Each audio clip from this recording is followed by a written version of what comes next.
Hello, everyone. I'm Dr. Paulette Hazier, the Chief of the Geography and Map Division at the Library of Congress, and I would like to welcome you to our 23rd annual GIS Day event, Exploring Humanitarian GIS. The Geography and Map Division has participated in this annual celebration of all things geospatial for more than 2 decades. We use this event as a way to discuss the role that geographic information science plays in exploring some of the most important issues facing all of us today. Last year, we highlighted the role of geographic information science in assembling and analyzing the 2020 census. This year, our speakers will look into another important issue, which is the role that geospatial data and GIS technologies can play to create positive change in the face of humanitarian challenges all around the globe. I want to sincerely thank our speakers for sharing their research, expertise, and experience with us today, and also thank all of you who are watching in your support of the Geography and Map Division and Library of Congress's digital programming. Hi, I am Carrie Stokes, and I'm the Chief Geographer and the Director of the Geo Center at the U.S. Agency for International Development, also known as USAID. I'm going to talk to you today about what we call the geographic approach to international development. USAID is the lead for foreign assistance for the U.S. government. We work in 5 regions around the world, nearly 100 countries. And our efforts are focused on saving lives, reducing poverty, strengthening the democratic governance process, and helping people progress beyond assistance. This image here shows you a girl in an African country, and behind her, as she leans against her home, is a mosquito net. Many people in rural areas in African countries are subject to malaria, and so they sleep at night under a mosquito net to help protect them from mosquitoes that come out while they sleep.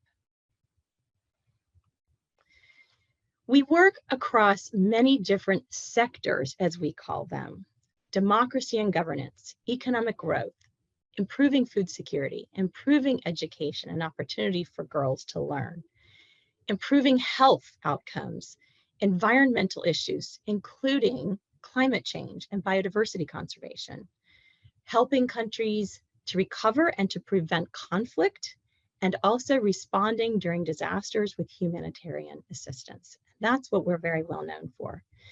This woman is indicating that she has just finished voting in her country, with her finger up, having been in ink to demonstrate that she has completed sharing her voice about how her country should be governed. At USAID, because we work all over the world in so many different places, it's really important to understand that where we work really shapes how we work. So this geographic approach that I spoke of earlier really empowers USAID to target our resources where they are needed. It empowers developing countries to make data-informed decisions. And it empowers the next generation of young people to learn to map their world. The geographic approach is quite powerful for us because it allows us to focus on a specific area of interest and better understand the geographic influences of that area. It helps us determine the scale that we may intervene with assistance in those sectors that I mentioned earlier. And we feel strongly about this digital revolution that we're all living in today, that if we take advantage of the kinds of data that exist, we can make much more informed decisions, sharing that ability, not just with our own inside decision-making within USAID, but with the many partners we work with around the world. I'm going to give you some examples about each of these categories. First, with regard to targeting our resources, we've had a long-term program to address food insecurity called the Famine Early Warning System Network. We're currently facing a global food crisis, and this program could not be more important. The program takes advantage of geospatial technologies and satellite data and market prices to better understand how to address food insecurity in certain parts of the world that are facing things like drought, for example, or perhaps conflict that is affecting trade across borders. In this particular image, you can see what's happening just very recently, as recent as September 2022, to better understand what parts of sub-Saharan Africa and in Central America we are focusing on acute food insecurity. So this information could not be determined if we didn't have geospatial technology. When we better understand what's happening in these countries, we can stage to ensure that we can have food delivered and accessible to people who are in greatest need. The COVID-19 pandemic has affected all of us and still is today. When the pandemic began, my team, which is a team of geographers and data analysts and remote sensing specialists, jumped into action. We worked with the GIS specialists who are stationed in our field offices known as USAID missions in the countries abroad to help them figure out the various kinds of information that was coming in about where cases of COVID-19 were happening.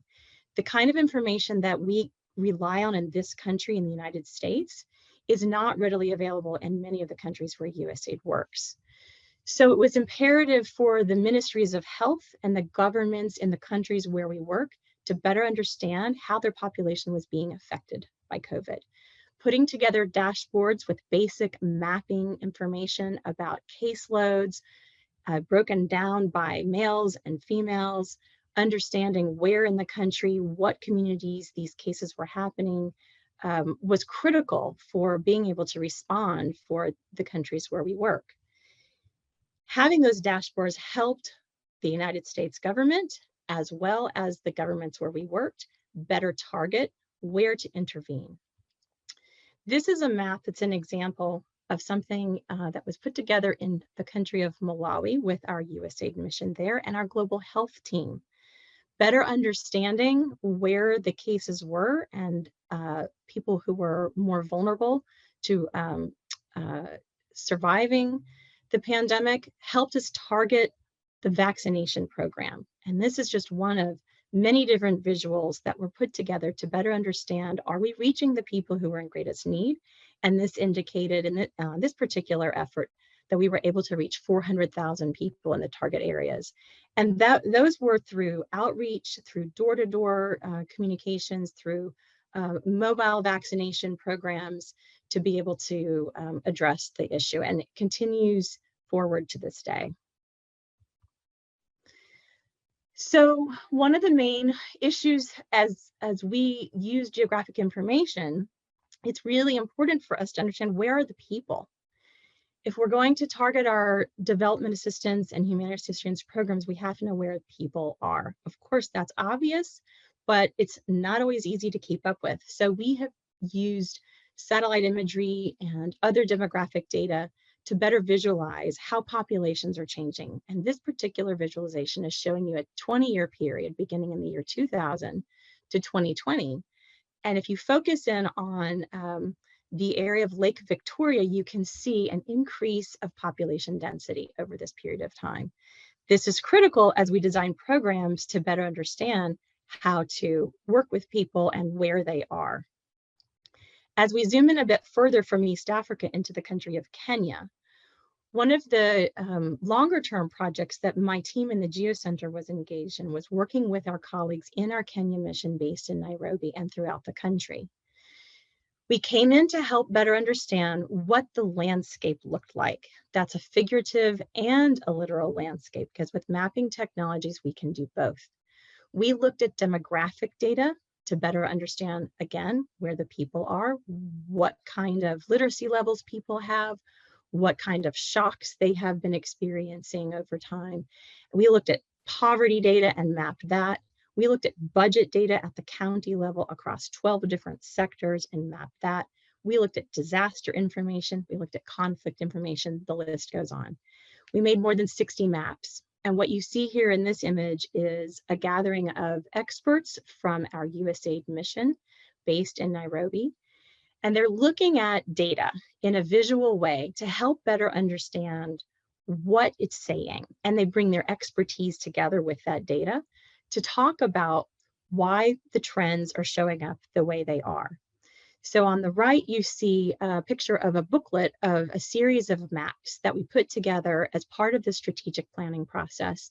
It helped the USAID mission with all of its expertise better understand where to target its future programs. And these maps also helped facilitate dialogue with citizens in the counties across the whole country.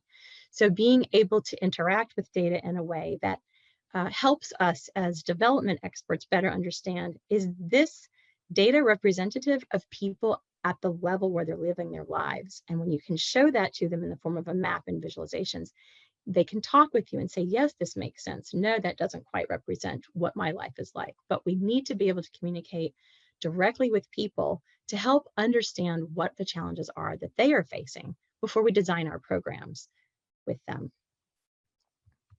One of the findings in those mini maps that we did for the Kenya mission in conjunction with the GIS specialists who are from Kenya in that project was that the youth population is very high in Kenya and it's growing. 40% of the population of Kenya is under the age of 14 years. This is important to understand as we look at partnering with the government of Kenya over the next many years to help ensure a stable democracy, a strong economy, and opportunities for young people to feel as if they belong and they have a voice in the governance of their own lives. So these two maps are just showing different ways to understand information. One way is showing a percentage of the population. Where are the youth? That would be in the darker color, so in the northwest part of the country. Or looking at the raw numbers, and that shows the data in a different way. That gives us an indication that the raw numbers of young people are concentrated in the county known as Nairobi, which is also the name of the capital. That wasn't a surprise, but what was interesting was to understand the rate of growth. And that's critical as we plan our programs to address the many challenges that the country is facing. So zooming out a bit, it's important to also use every tool in the toolbox as we address the challenges of international development. And one of the issues is having access to electricity. In the United States, we take it for granted that when you turn on the light switch, the lights will actually come on. And it's not the case with many people in sub-Saharan Africa in particular. They do not have access to electricity on a regular basis. So USAID has a major program called Power Africa. The point of that is to increase access to electric power for many people across the continent, especially in rural areas.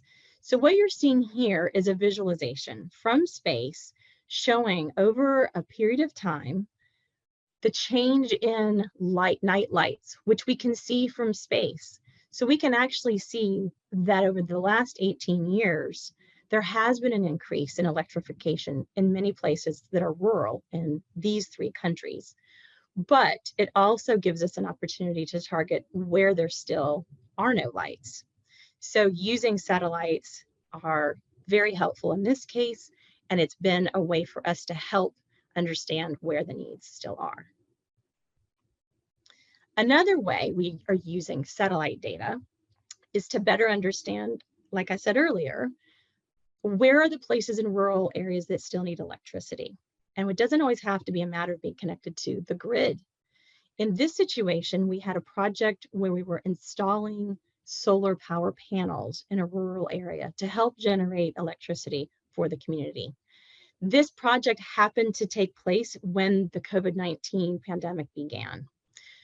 So it challenged in those early months of the pandemic, many of my colleagues who would otherwise go out into the field to do what we call site visits to verify that the projects we're investing in are actually going according to plan. So in this particular case, colleagues of ours who wanted to verify that the solar panels were indeed able to be installed and were going as planned, contacted my team and said, is there any way you can help us? I said, we think we can. So we got our access to high resolution satellite imagery, and we began to track over time the installation process, and we're able to verify throughout the project and at the end that the panels had been installed. And that's again using technologies of today's world to be able to understand what's happening on the ground. So those were decisions I was explaining to you that we do internally within USAID, but we partner with so many people around the world. And I wanted to give you a few examples about how the countries where we work are also being empowered by geospatial data and geospatial technology. So USAID and NASA, the country's space agency, have had a long-term partnership called SERVIR. And the partnership has empowered people in regions throughout the world to be able to take advantage of Earth observations and geospatial technology, modeling, and data sets to better understand things like climate change, things like land use change, and things that challenge food security and our global agricultural production. This particular image is giving you an example about an application that we established to help herders in the Sahel of West Africa, in Senegal in particular, where there are rainy seasons and dry seasons, but the seasons are changing with the changing climate. So herders who rely on their livestock as part of their livelihood, cattle, sheep, and goats, are being challenged, especially during dry seasons. What we're using a constellation of satellites to do now is identify these seasonal ponds that are still showing up from space throughout the drier season when herders are migrating to find water for their livestock. When we've identified the location of the seasonal ponds, that information is then transmitted to a dashboard that then is translated into a local language and broadcast on local radio so that the herders can get the information about where to take their livestock. This is another example of a SERVIR application, but we're leaving Africa and now we're going to the Amazon of South America. Being able to monitor fires and deforestation from space is critical. The forests of the Amazon are globally important. They're like the lungs of the earth in terms of being able to sequester carbon and help keep our climate and our global temperatures in check. So it's a challenge to our climate and the greenhouse gas emissions that are put into the atmosphere when large swaths of forests are deforested or are burning. So this app identifies where the burning is happening and again goes to a dashboard, and it helps people on the ground in these countries properly manage their forest resources and respond. Now, what I've talked with you about is a few examples that many of us who are already working either in at USAID or at NASA or at any of the other government agencies and beyond to help manage our resources more effectively. But it's also critical that we empower the next generation. Students today in universities have access to data sets and technology that I could only dream of when I was their age. At USAID, we have partnered with universities and academia for a program called Youth Mappers. It started about 7 years ago with 3 universities, and it has now grown to 325 universities in 65 countries. Thousands of students in university learning basic digital mapping skills. They also learn leadership skills because the places that they map are places that have usually never been mapped before or are very undermapped. So it's something in this country we take for granted. When you want to map, you can get a paper map in the older days, or everything is digital today. You can look at your cell phone, put in where you're trying to go to, and it will tell you how to get there. But many places where USAID works do not have that advantage. So the digital mapping data is critical for their economies to also grow. The students are creating new geospatial data in places in the world where we know we need the data for either a development project or a humanitarian project. We use a platform as OpenStreetMap, OSM for short. And this is a platform that is open and accessible to anyone who uses the internet. So the students get involved with specific issues that affect their local communities. They create the data. The data is then uploaded to the OpenStreetMap platform, available for use and reuse by others. What you're seeing here are students who are in the field, on the ground, verifying the data that they've been collecting, while many other students are sitting in a classroom using the satellite imagery as the backdrop. So when you map the imagery remotely, meaning you're not in the place where the image where the data is being collected, it's important to go down to the field or out to the field to verify what has been collected inside the classroom. So the field verification is critical. In the middle of these two images, you're seeing what we call before and after. So the before image is before anyone had begun to map this particular community, and after is showing you the features on the map that are available to this day for anyone to see.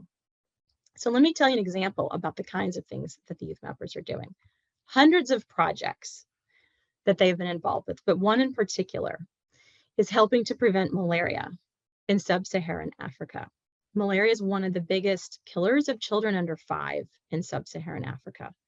So it's a focus area for USAID to help prevent it.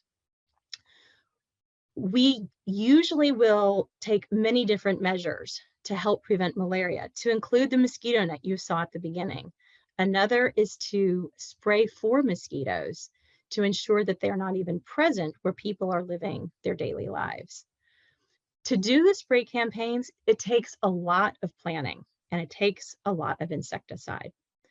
So having maps about the number of houses and where they are and the roads to get there is critical. One of the first projects that we got involved with as the Youth Mappers program was using the satellite imagery to map the homes on the ground in the communities where we knew the spray campaigns were headed. As a result of that new geospatial data, we were able to have maps that had a link to every house and road so that they could continue to spray at least 80% of the area for coverage. If you get to the field and discover you don't have enough insecticide, then the spray campaign is compromised and none of it will actually work. So these are expensive investments and we want them to work, most importantly, because we want to help save lives.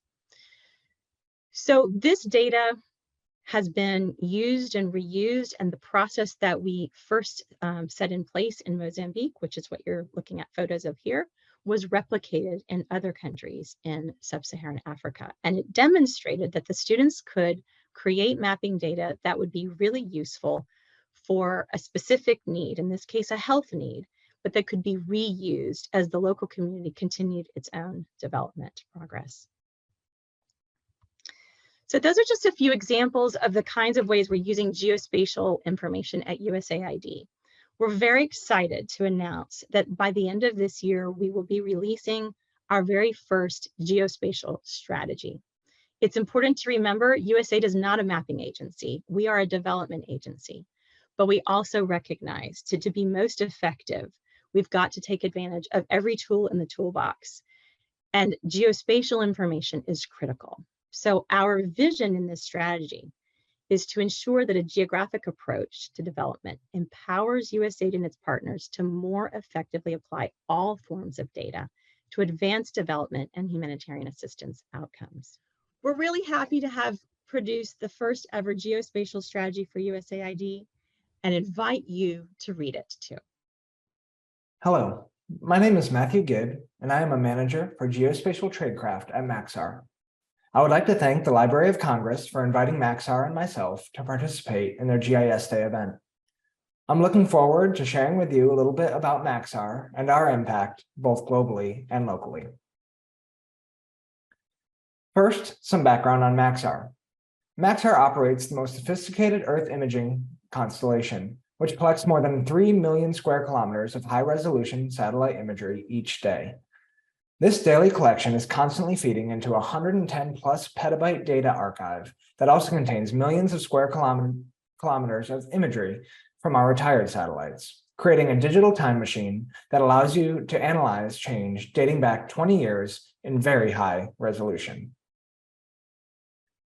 The imagery you might have seen comes from our Earth imaging constellation, which today includes GeoEye-1, WorldView-1, WorldView-2, and WorldView-3 satellites.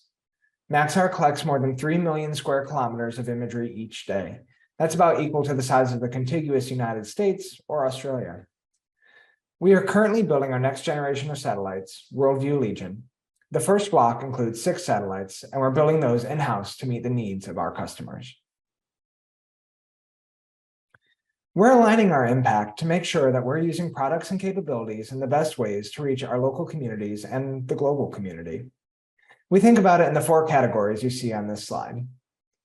Today, I would like to share with you some examples of the first 2 categories. The first being data philanthropy, where we share our Earth intelligence with our purpose partners, Open Data Program, SpaceNet, and News Bureau organizations. Maxar has hand-selected these organizations to be our purpose partners. Their work aligns to our corporate values to make the world a better place. Their staff understands how to use geospatial data and pro bono access to our products, and assistance enables them to further their efforts. I'll touch on some collaboration with the Jane Goodall Institute in a bit.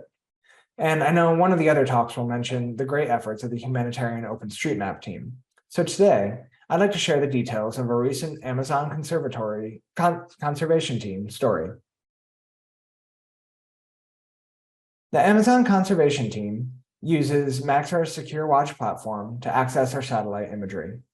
They use the imagery to establish larger indigenous peoples reserves in the Amazon region to protect non-contacted tribes and return the lands to indigenous people and protect the rainforest. They work with local partners on these projects, and we've published a blog post about their efforts. Here are some of the highlights. As you may already know, illegal gold mining is rampant in the Amazon, and it destroys the environment. Not only does it harm the river environments for animals, but the mining process releases toxic chemicals into the water, which make its way into the non-contacted tribes through food sources and endangers them. Prior to the pandemic, park rangers patrolled and helped enforce no mining in the rivers and protected areas. However, since the pandemic began and under threat from illegal armed groups, the park rangers left their posts, essentially leaving the rivers open to illegal miners. The Amazon Conservation Team asked Maxar to task new imagery of these rivers, and we did. The resolution of our imagery allows ACT to determine what is a boat versus a sandbar versus a mining barge in the river. They tracked this information and shared it with the Colombian government. Here's an example of some of the images of the barges and boats along the river in Colombia and how that was used to provide ACT with the location of the illegal mining efforts. After enough evidence was collected, the government executed a raid to arrest illegal miners, seize their chemicals, and destroy the barges. You can find video of the raid, plus more details on this story on the Maxar blog. Moving on from the purpose partners, the Open Data Program plays a big role in our data philanthropy. When a natural disaster occurs and people are affected, a committee of Maxar team members pulls pre-event imagery and works with our collection planning team to task our industry-leading satellite constellation to collect new imagery. We release the imagery via an AWS S3 bucket with a Creative Commons 4.0 license so that first responders, community mappers, and others can use it for non-commercial disaster response-related purposes. The Open Data Program was launched in 2017 to accelerate disaster response with timely and actionable information. In 2021, we activated the Open Data Program for 16 total events and released over 239,000 square kilometers of imagery, nearly the size of the United Kingdom. So far in 2022, we've eclipsed last year with 19 events activated and over 340,000 square kilometers of imagery released. And sticking with my country comparisons, that's about the size of the Republic of the Congo.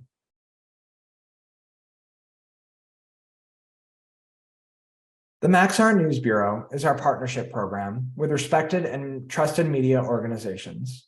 Our team is in regular contact with hundreds of journalists, both here in the US and abroad, investigating stories, providing high-resolution satellite imagery to supplement good journalism, and working to increase global transparency. We regularly share the latest articles and use imagery from News Bureau on our social media accounts. So that's the best place to stay up to date with News Bureau efforts. This year, the News Bureau has primarily focused on transparency in Ukraine. And while I'm not including many of those images here, you've likely seen them on the news, shared on social media, or through one of our trusted media partner organizations, shown here on the slide. The one image I have included from June 6th shows agricultural fields peppered with artillery craters, and as Bloomberg reported at the time, the decreased crop production as a result of the war would reduce exports and lead to food shortages. The next 4 slides provide examples of the types of our most recent imagery and analysis that the News Bureau provides to journalists. The high-resolution imagery matters when humanitarian situations may be unfolding or understanding the immediate impact of natural disasters. We have shared close-up views of these situations so you can see in detail, but know that our satellites are collecting imagery across broad areas to find the activity that's making an impact on decision-making, and that we have the resolution required to determine what's happening at the sites. First, from Worldview 2, capturing some fall foliage in Yukon-Charlie Rivers National Preserve in Alaska.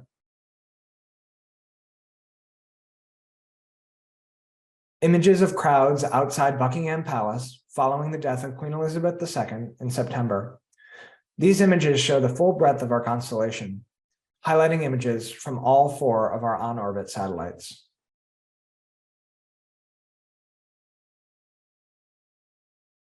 More recently, the crowds at Oktoberfest in Munich, Germany.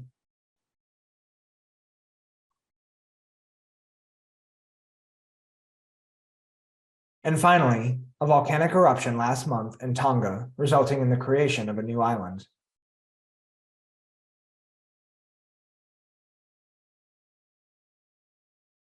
Another project in the data philanthropy category is SpaceNet.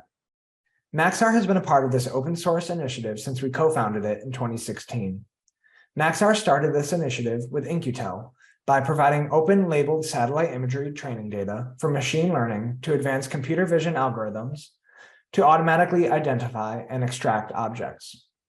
In 2021, we worked with In-Q-Tel to transition leadership of the project, and we are thrilled to continue this collaboration. SpaceNet 8 launched earlier this year and is focused on extending innovations around automated assessment on the impact of floods to infrastructure, including roads and buildings.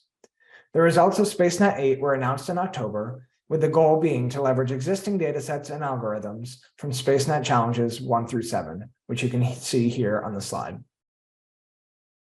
All of the imagery from the SpaceNet 8 challenge is included in the Maxar Open Data Program.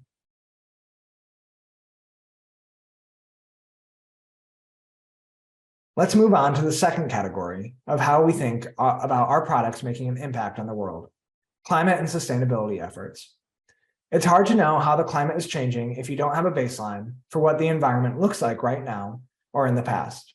Maxar's 20-year imagery archive brings significant value in helping determine what the environment used to look like, and our current imagery provides information on the latest conditions. Let's take a look at a few examples.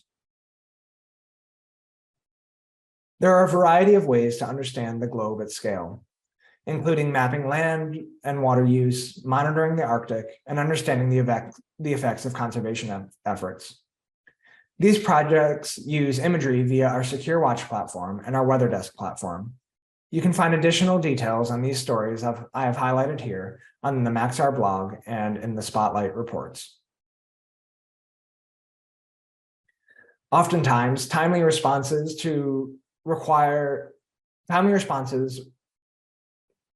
are required to have the greatest impact. Our Weather Desk team has found a way to predict weather forecasts faster to get better insights for customers. Customers use SecureWatch to plan how to best distribute medical aid and track its progress. And of course, the Global Enhanced Geo Delivery Platform, GEGD, is leveraged by the NGA and the US government at large to maintain situational awareness and provide a mechanism for planning missions. While certainly not the last story we could tell, we are currently running a campaign with the World Wildlife Fund for Nature, with the Worldwide Fund for Nature and British Antarctic Survey to detect and count walrus in the Arctic using our imagery and crowdsourcing products. The resulting data will inform broader conservation efforts as walrus habitats change with warming global temperatures. While some of these examples are not explicitly humanitarian in nature, how we apply our technologies to the challenges facing our planet allow for deeper understanding of these challenges and lead to broader adoption for a growing number of organizations. Lastly, and very dear to me, is how Maxar is able to support open mapping initiatives in OpenStreetMap. If you don't know, OpenStreetMap is a free and editable map of the world. Maxar provides a global imagery-based map to OpenStreetMap users from which they can map features that exist in the world. We're constantly updating this base map to ensure currency and accuracy. I've previously mentioned some of our purpose partners, like the Amazon Conservation Team and the Humanitarian OpenStreetMap team. But last year, we partnered with the Jane Goodall Institute to map forested land use in Uganda for JGI's community-led conservation work. We leveraged Maxar's land use products to guide where users should be focusing on where to map. In a separate Mapathon event with the US Department of State's MapGive initiative, we supported efforts to map burial sites and address data quality issues in OpenStreetMap in collaboration with affiliated youth mapper groups in Nigeria. We have also collaborated on open source OpenStreetMap applications, including the Humanitarian OpenStreetMap team's tasking manager, ID editor, and map rules. Thank you for taking the time to learn a little bit about Maxar and how we contribute to humanitarian efforts and beyond. Thank you again to the Library of Congress for inviting Maxar and myself. You can find Maxar on Twitter, LinkedIn, Facebook, Instagram, and YouTube. Have a great day. Hi, everyone. My name is Miriam Gonzalez, and I'm happy to be invited by the Library of Congress to participate in GIS Day.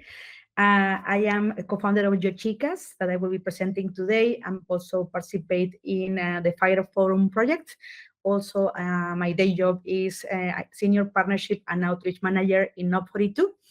And I will be presenting today different things about why it's important to have diversity in geospatial. So first of all, what is GeoChicas? GeoChicas started as an OpenStreetMap Latin American women community. Now I can proudly say that we are more global. We have 2 channels, one in Spanish, which how was everything started, and also we have 1 channel in English.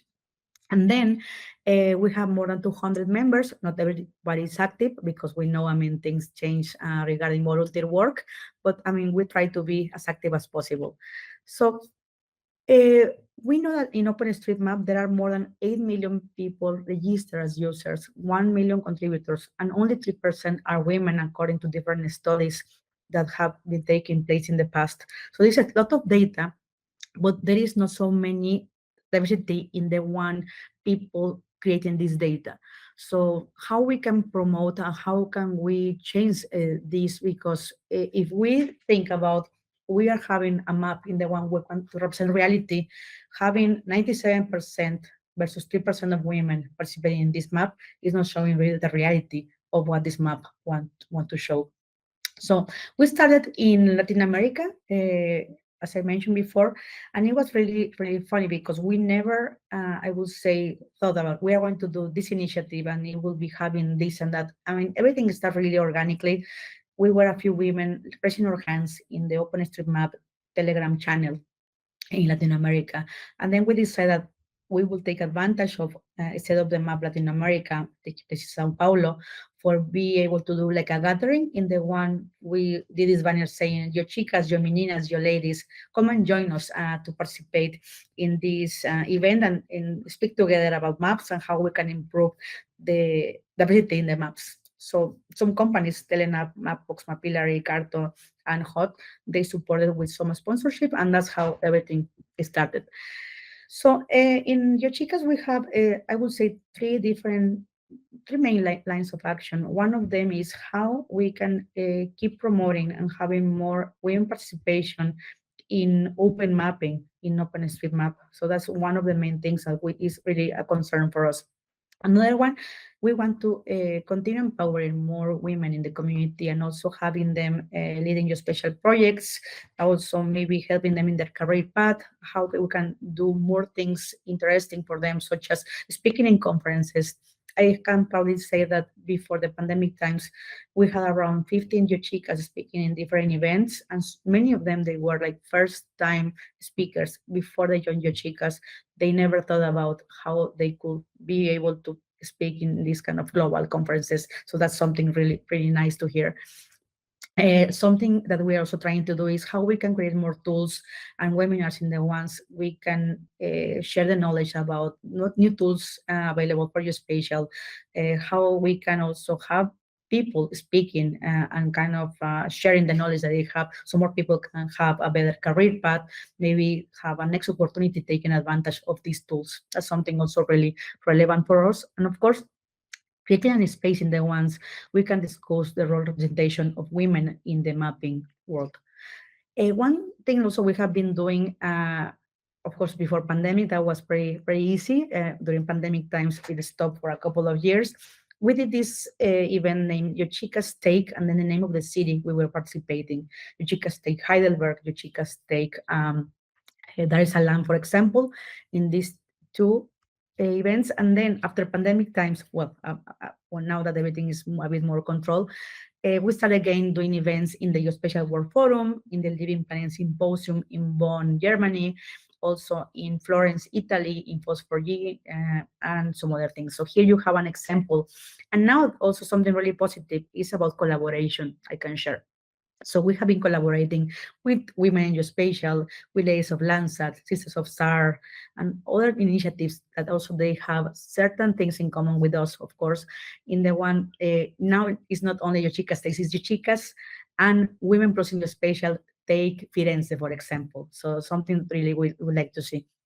And we received so many good comments regarding these events, because we know conference can be overwhelming, and this creating atmosphere in the one everybody knows each other, and then sometimes we play games for introductory purposes between the people who is a bit more shy. It really breaks the barriers to be able to have a better outcome out of the whole Congress. This is also an event right here on the right with Ladies of Landsat.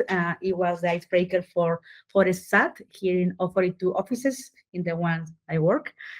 So it was really an amazing event. And of course, the one on the left, it was in one hotel in Bonn. In the one also we rent the space and people was arriving and having a good time.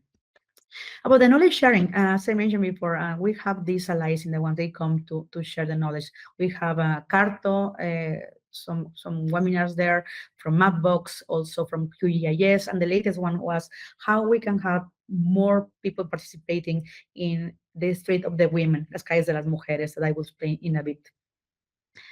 This project, Calles de las Mujeres, is a project that people find really interesting, and the main reason is of this project is we produce a map by doing a query of the street names in one city. And then out of this query, you will see how many names belong to male and how many names belong to women. And this is something that we have been doing over the last few years. It's a really like a collaborative project. And then we have cities already in Latin America, in Spain, one city in Brazil, and also the latest one is one city in Italy. So let me give you a few examples of how this works. For this example is Buenos Aires. In the one, the balance is really bad. We have 94% of street names with male names and only 6% with women names. Out of these 6% of women names, 67% they have a Wikipedia article. Also, this project is in collaboration with Wikipedia, because also we wanted to see how many women they were having these articles, because we know also Wikipedia has the same issue as OpenStreetMap. I believe the last time I read, it was 90% of the editors that are male and 10% are female, which also is affecting which articles get approved in Wikipedia. This is example of Havana, which is one of the not so bad cities, I would say. 62% male names and 38% of the names are female. Out of these 38%, 36, they have Wikipedia article. And the last project that it was really something amazing to do, it was last year during pandemic times. One geography professor, Cesare Lanconi, came to us and said that his students, they were really curious about how they can do also one project together with us. In this case, they were checking more collaborative mapping projects. They decided to choose Yochica's Street of the Women project, and they decided to do Brescia, Italy, in the one the high school is located. So together, the students with the professor, they took the ownership of this of our project, which is amazing, and then they even make it to the local news. So that's something we are really proud to see. And it opened really amazing discussions between the students about why there are so many cities with all these male names, why there are not so many female. And that's one of the topics we want to visualize with Street of the Women, how women have been forgotten from the public spaces in the cities around the globe. So that's something we continue with the discussion about. So this is Brescia, that the students did, 95% men, 5% women, and out of this percentage of women, 76, they have a Wikipedia article. If you want to participate in this project, here is the GitHub with the map and also with the instructions for the project, and also feel free to link with us, and then we are happy to participate in this one. So I always say, are you bored already about hearing all this? Well, we hope one day we stop speaking about this, because everything is already in place. We see a 50% of the female participation in the maps. We see more leadership roles taken also by women. So many things that still need to be done. Sometimes also I hear, if women don't participate, just leave them alone. Maybe they are not interested in mapping, in geography, or STEM careers. So more than leave them alone is to think inside and see how we can help them to have an easy and more maybe not so difficult participation, because sometimes it can be hard to participate in volunteer activities. Are men not allowed to participate? No, that's not the case. Of course, men are allowed to participate. As I mentioned, we have people, men asking us how they can collaborate. They can be mentors. They can provide webinars. They can also do a Calles de las Mujeres project like the professor did. They can also help us to get a sponsorship, also to facilitate venues, or in Post4G, we have so many men allies to be able to do this amazing event that we did in Post4G in Florence, Italy. So many things. So don't hesitate, reach out to us and see how you can participate. And why we need to keep supporting these initiatives? Because there is still a long way to go. Then we are still having advances, yes, but not enough to be able to change things in data, in the reality of many people participating also in the maps. So I always ask, I mean, we don't know how difficult or easy has been the journey for many people that we meet every day at work, in conferences, in webinars, in meetups. We don't know if they had an issue to be able to study, maybe a degree, if they had a scholarship, if they have to travel to another country to be able to have education, if they have certain challenges that we don't even think about. Maybe in the house, they didn't have any support from their own families. We never know. But how we can now today in our positions be able to facilitate the journey from now on? How can we help these people to be more present, to provide a conference, to give some mentorship? So that's something I think it could make so many things in the future and realities of these people. So how has been your journey, and then how other people had their own journey? Thanks so much. I'm really happy to participate in this talk. Please feel free to reach out to me. I am Miriam Gonzalez. You can find me as Mapanauta in Twitter or in LinkedIn if you prefer. And happy to have this conversation also offline. Take care and happy mapping. Thank you. Hello, everyone, and welcome to this presentation.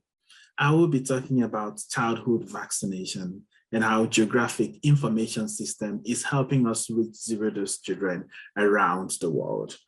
By zero-dose children, we refer to children who have not received the first dose of the diphtheria, tetanus, pertussis vaccine, otherwise known as the DTP1 vaccine. And the coverage of this vaccine is often used as an indicator of access to vaccination services. In this presentation, I will be showing outputs from various research projects undertaken at World Pop University of Southampton and funded by various organizations such as Gavi, the Vaccine Alliance, the Gates Foundation, WHO, and UNICEF. I am Dr. Chigozie Edson Otazi, and I am a lecturer in the School of Geography and Environmental Science, University of Southampton. At the university, I belong to a research group called World Pop. World Pop focuses primarily on producing graded estimates of human population distribution on a global scale. In addition to population estimation, we model and map various population characteristics ranging from socioeconomic indicators such as poverty to maternal and child health indicators such as skilled birth attendance and vaccination coverage. And of course, vaccination coverage estimation is going to be our focus in this presentation. We also produce estimates of migration flows to understand how people move and how that affects population numbers and how that information can be used to coordinate response strategies in the case of a disaster or an emergency. At World Pop, we use open research methods, and all of our data are freely available for download by members of the research community and the general public. Now, some brief background on vaccination. Vaccination is often regarded as one of the most successful public health interventions.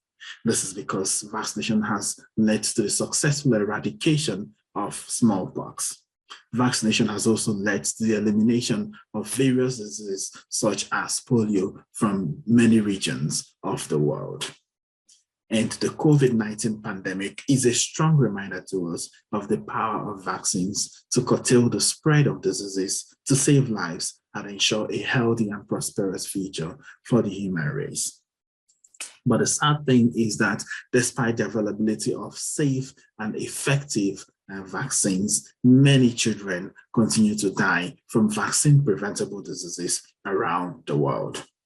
In 2018, WHO reported that 140,000 people died from measles alone. And in 2021, WHO estimated that 25 million children missed out on vaccination, meaning that these children were either zero-dose children or under-vaccinated. Zero-dose in the sense that they had not received the first dose of the DTP vaccine, or under-vaccinated in the sense that they started the first dose but didn't complete all recommended 3 doses. Now, WHO and UNICEF have released additional information showing the countries with the most unprotected children in 2021 with regards to the DTP vaccine and with regards to the measles vaccine. And these include countries like India, Nigeria, Ethiopia, and DRC, and Pakistan. And these countries have been the focus of most of our studies. Now, the global challenge of reaching zero-dose children with life-saving vaccines is recognized in global policy frameworks, such as the Sustainable Development Goals and the Immunization Agenda 2030. In particular, Sustainable Development Goal 3 has a target to achieve universal health coverage, including access to safe, effective, and affordable vaccines for all. And the Immunization Agenda 2030 has a target to reduce the number of zero-dose children by 50% and to increase the coverage of essential vaccines to 90% by 2030. So how is GIS helping us to address this global challenge of identifying and reaching zero-dose children with life-saving vaccines? First of all, this comes in the way that we collect information on vaccination coverage. There are three major sources of information on vaccination coverage: administrative sources, official sources, and household surveys. And then to collect, store, and process this information, we use various GIS tools. Now, administrative estimates of vaccination coverage are simply obtained by dividing the number of doses of a particular vaccine administered by the target population. Official estimates of vaccination coverage are coverage estimates that have been reviewed within countries, taking into account multiple data sources and which represent the most likely coverage. Whereas survey estimates are obtained from household surveys, nationally representative household surveys, which are implemented in various countries. And so estimates of coverage from household surveys will be our focus in this particular presentation.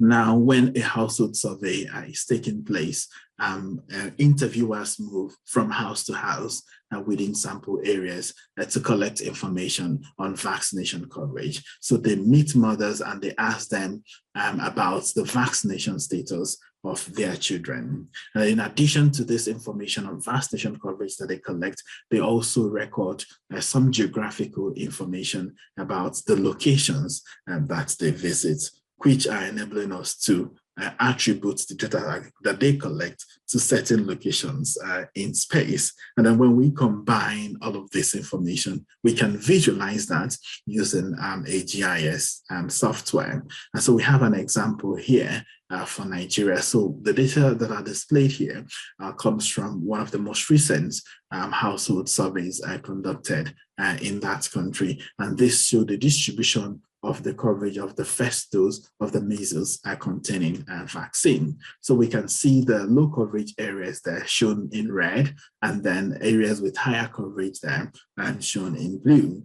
And we can see that the low coverage areas are sort of distributed right across the country.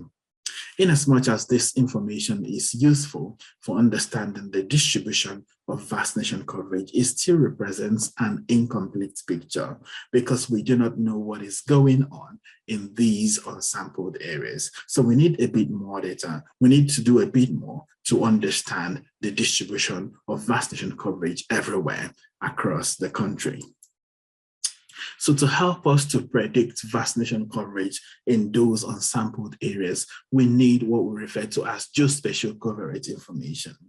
And these geospatial covariates refer to or relate to factors that are related to vaccination coverage. They may be directly or indirectly related to vaccination coverage. And these data are collected and processed using various GIS tools. So we have satellite-derived imagery, for example, nightlight intensity, which is an indicator of urbanicity. Or we could explicitly have an urban-rural surface showing us areas that are urban and areas that are rural. Or we could have some measure of remoteness, such as travel time to the nearest city of at least 50,000 people.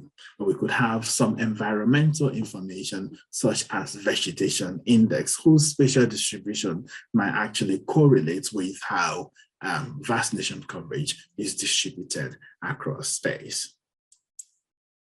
And so when we combine this geospatial covariate information with the information that we've collected, point reference information that we've collected on vaccination coverage, with the aid of a statistical model, specifically a geostatistical model, we will be able to make predictions at those unsampled location. So this geostatistical model leverages the relationships between vaccination coverage and these covariate information, as well as the dependence in space in vaccination coverage to produce predictions of vaccination coverage on a 1 kilometer grid or a 5 kilometer grid.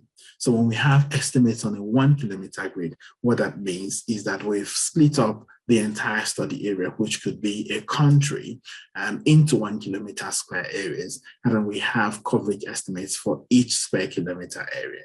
And we have an example of that I'm shown here for Nigeria. In addition to these gridded estimates of vaccination coverage that we produce, we also have some uncertainty estimates that express our degree of confidence in the coverage estimates that we have produced.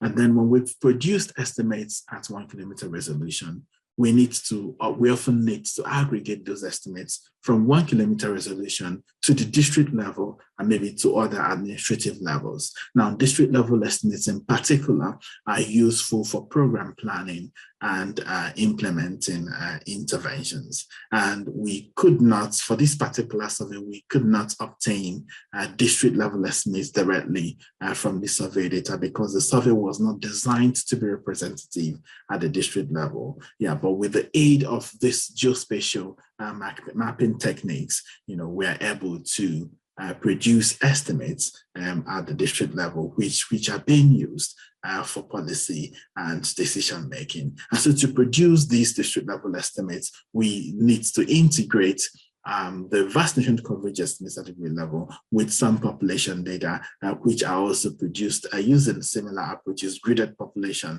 data in particular. And so when we do that, that enables us to aggregate the coverage estimates from the grid level to the different administrative levels. So other modeled outputs that we can produce include maps of vaccination coverage by age. And this helps us to understand what birth cohort has the highest number of unvaccinated children. These maps of vaccination coverage by age also helps us understand the timeliness of vaccination in the country. Now, the measles vaccine, for example, is recommended for administration from age 9 months. But here we can see that children who were aged between 9 and 11 months at the time of the survey, many of them had not gotten vaccinated, showing that timeliness of vaccination is a problem in this country at the time of this particular survey. And then we can also have maps of vaccination coverage for different doses of a multi-dose vaccine.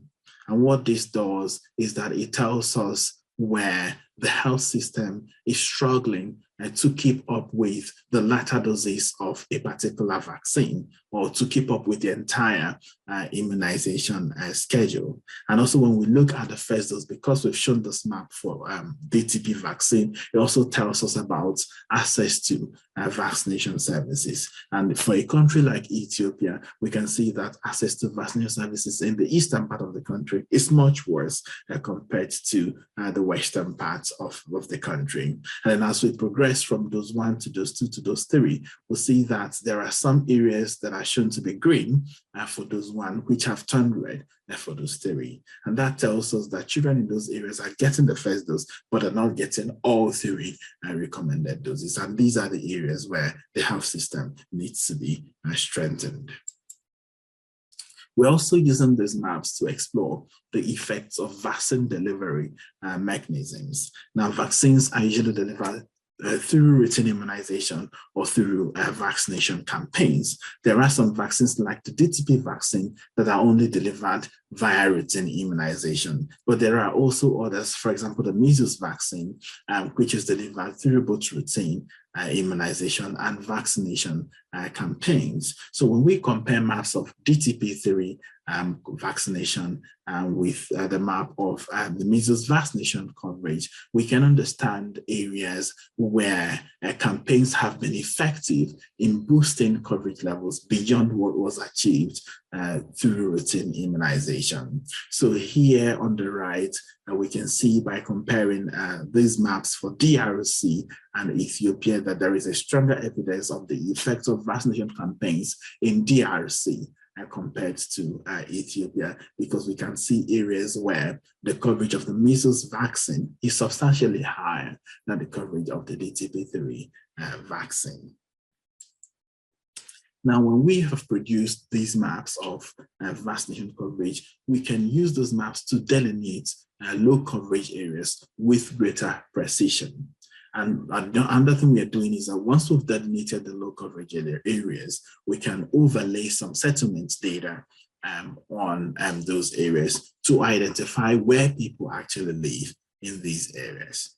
And this information can be passed on to vaccinators during vaccination campaign, for example, so that they're able to go to those households to vaccinate children in those households who are likely to be zero-dose children or under-vaccinated children. We are also combining our estimates of vaccination coverage with population data to produce estimates of numbers of zero-dose children at resolved spatial scales. And here we've shown this map at the district level for Nigeria. And this particular information is very important for knowing what areas to prioritize for interventions, for example, routine immunization interventions. So looking at Nigeria, we can see that these are mostly districts that are in the northern part of the country. And then when we combine this information on numbers of zero-dose children with measles case counts, we can even build stronger evidence on areas that needs to be targeted with interventions, because where there is a co-occurrence of higher numbers of zero-dose children and higher measles case counts, these are definitely areas that we need to prioritize in order to interrupt disease transmission and to forestall the occurrence of outbreaks. And these maps that are shown here also reveal that these are mostly areas in the northern part of Nigeria, particularly at the state level. Now, we are also combining our estimates of numbers of unvaccinated children or zero-dose children with other information, such as travel time to the nearest health facility. So when we have integrated both data sets, we can summarize the resulting outputs such that we can understand the numbers of zero-dose children or unvaccinated children within different travel time bands. And this is enabling us to assess the effect of remoteness on vaccination. So here we've shown these maps for two regions in Ethiopia, the Tigray region and the Amhara region. And we can see that in the Tigray region in particular, there is a clear effect of remoteness on vaccination there, because we can see that the further away you live from a health facility, the more likely you are to become zero-dose or unvaccinated. Here we can see that there are higher numbers of unvaccinated children with increasing travel time to the nearest health facility. Now, within the global immunization community, we know that populations that are at risk of non and under vaccination are characterized by poverty, lack of access to healthcare and other basic services. They're characterized by poor sanitation practices, overcrowding, and so on. And so there's a general consensus that these populations can mostly be found in remote rural areas, in urban slums, where poor socioeconomic conditions could mean poor utilization of health services, including vaccination services. They can also be found in conflict areas where certain conflict events can cause severe disruptions to health services. And so we're doing additional analysis as well, integrating coverage maps with our population data to determine the geographical setting with the most unvaccinated children in different low and middle-income countries. So for a country like India, for example, the geographic setting with the most unvaccinated children will be the non-remote rural areas. And for countries like Mali and Niger Republic, that geographical setting would be mostly conflict areas. For a country like Ethiopia in the eastern part of the country, that geographical setting would be conflict areas and non-remote rural areas. So we have seen how GIS is helping us address this global challenge of reaching zero-dose children with safe and effective vaccines. So from the point of data collection, how we collect our data, either coming from satellite or using GPS devices to record survey locations, to how we store that data, how we process it, how we visualize it, and how we generate insights, from that data, which are used for policy and decision making. We make use of various GIS tools, various GIS software. And so I would like to thank you for listening to this very presentation.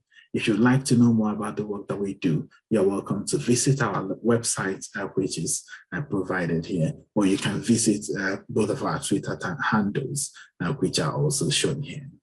I would like to thank the organizers of this Library of Congress and GIS Day event for inviting me to give this presentation. Thank you very much.